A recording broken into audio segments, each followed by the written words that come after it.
First add coconut oil into a pan,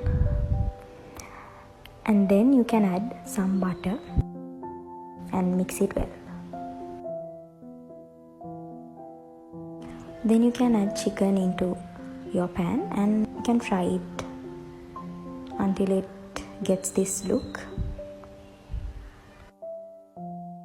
Next you can add garlic, green chili and onion,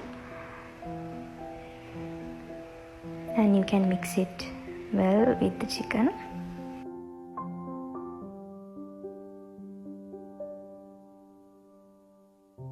You could also add some salt while boiling the chicken at the initial level, and later you can add more if needed.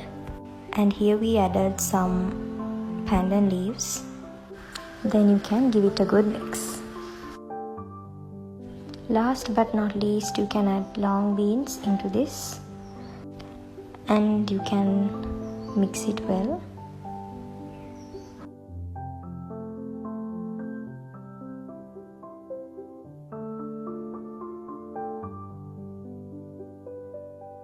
Settle it down like this, and then you can add pepper, and you can keep on mixing just like this.